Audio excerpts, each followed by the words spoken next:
Kennedy, do solemnly swear I, John Fitzgerald Kennedy, do solemnly swear that you will faithfully execute the office of President of the United States that I will faithfully execute the office of President of the United States and will, to the best of your ability, and will, to the best of my ability, preserve, protect, and defend the Constitution of the United States. preserve, protect, and defend the Constitution of the United States. So help you God. So help me God.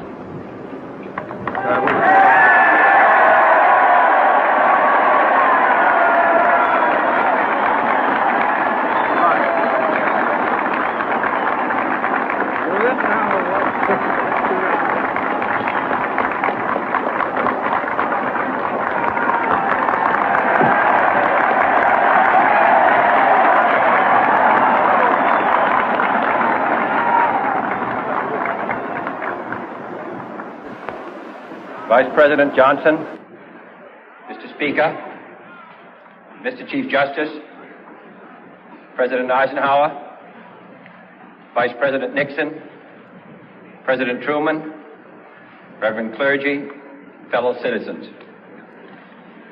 We observe today not a victory of party, but a celebration of freedom, symbolizing an end as well as a beginning, signifying renewal as well as change. For I have sworn before you and Almighty God the same solemn oath our forebears prescribed nearly a century and 3/4 ago. The world is very different now, for man holds in his mortal hands the power to abolish all forms of human poverty and all forms of human life. And yet the same revolutionary beliefs for which our forebears fought are still at issue around the globe. The belief that the rights of man come not from the generosity of the state, but from the hand of God. We dare not forget today that we are the heirs of that first revolution. Let the word go forth from this time and place to friend and foe alike that the torch has been passed to a new generation of Americans born in this century, tempered by war, disciplined by a hard and bitter peace, proud of our ancient heritage, and unwilling to witness or permit the slow undoing of those human rights to which this nation has always been committed and to which we are committed today at home and around the world.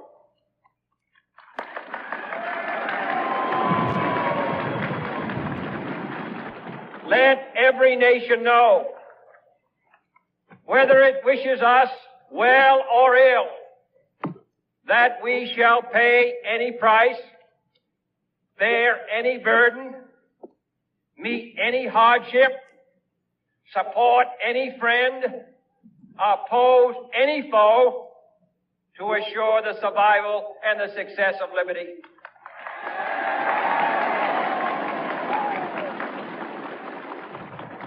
This much we pledge and more. To those old allies whose cultural and spiritual origins we share, we pledge the loyalty of faithful friends. United, there is little we cannot do in a host of cooperative ventures. Divided, there is little we can do, for we dare not meet a powerful challenge at odds and split asunder. To those new states whom we welcome to the ranks of the free, we pledge our word that one form of colonial control shall not have passed away, merely to be replaced by a far more iron tyranny. We shall not always expect to find them supporting our view, but we shall always hope to find them strongly supporting their own freedom, and to remember that in the past, those who foolishly sought power by riding the back of the tiger ended up inside.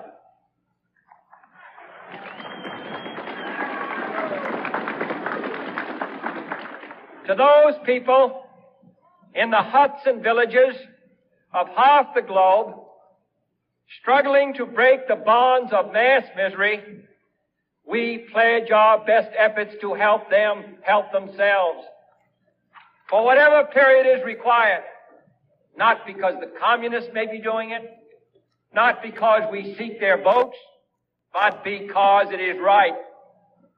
If a free society cannot help the many who are poor, it cannot save the few who are rich.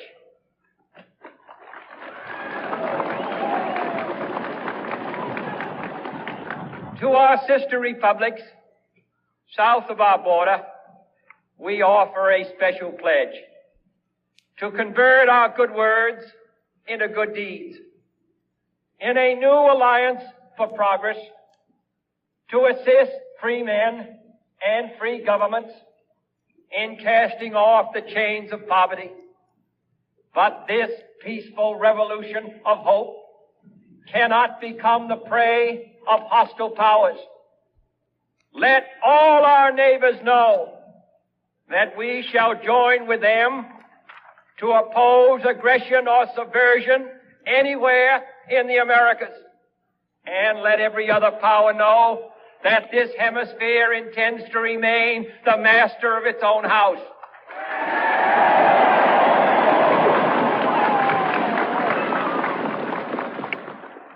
To that world assembly of sovereign states, the United Nations, our last best hope, in an age where the instruments of war have far outpaced the instruments of peace, we renew our pledge of support to prevent it from becoming merely a forum for invective, to strengthen its shield of the new and the weak, and to enlarge the area in which its writ may run. Finally, to those nations who would make themselves our adversary, we offer not a pledge, but a request that both sides begin anew the quest for peace. Before the dark powers of destruction, unleashed by science, engulf all humanity in planned or accidental self-destruction. We dare not tempt them with weakness, for only when our arms are sufficient beyond doubt can we be certain beyond doubt that they will never be employed.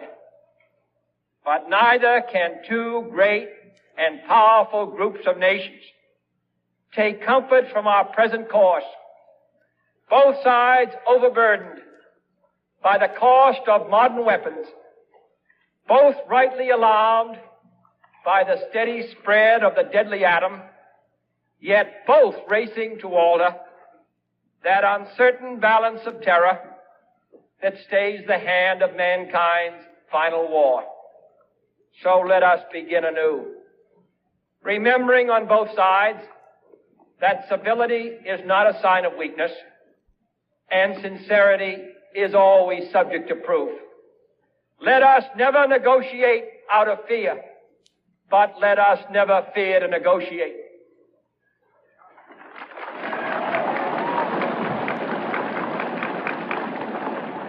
Let both sides explore what problems unite us, instead of belaboring those problems which divide us.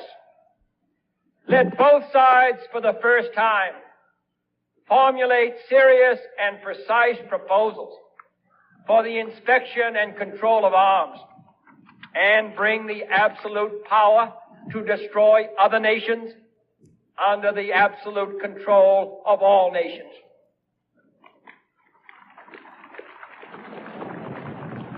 Let both sides seek to invoke the wonders of science instead of its terrors. Together, let us explore the stars, conquer the deserts, eradicate disease, tap the ocean depth, and encourage the arts and commerce. Let both sides unite to heed in all corners of the earth the command of Isaiah to undo the heavy burdens and let the oppressed go free. And if a beachhead of cooperation may push back the jungle of suspicion, let both sides join in creating a new endeavor, not a new balance of power, but a new world of law, where the strong are just and the weak secure and the peace preserved. All this will not be finished in the first 100 days, nor will it be finished in the first 1,000 days, nor in the life of this administration, nor even perhaps in our lifetime on this planet. But let us begin.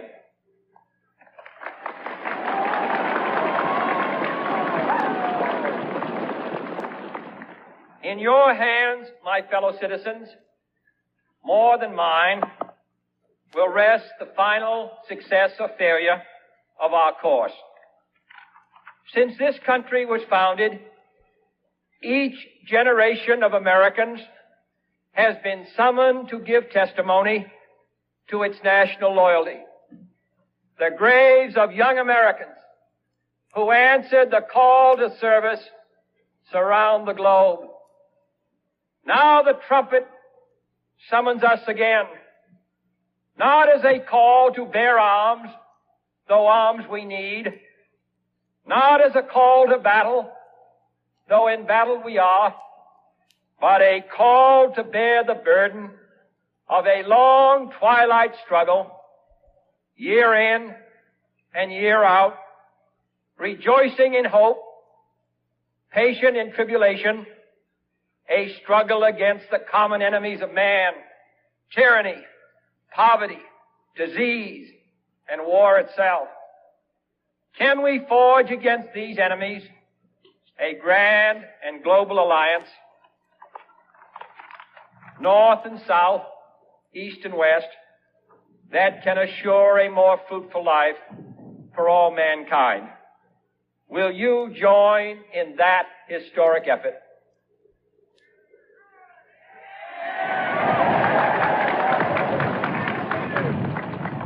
In the long history of the world, only a few generations have been granted the role of defending freedom in its hour of maximum danger.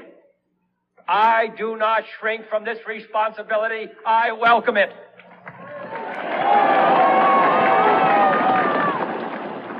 I do not believe that any of us would exchange places with any other people or any other generation.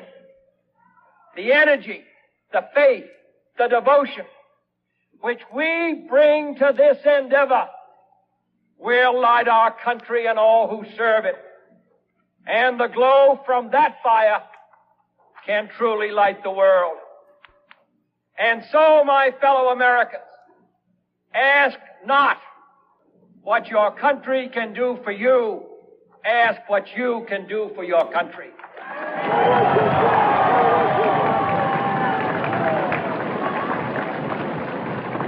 My fellow citizens of the world, ask not what America will do for you, but what together we can do for the freedom of man.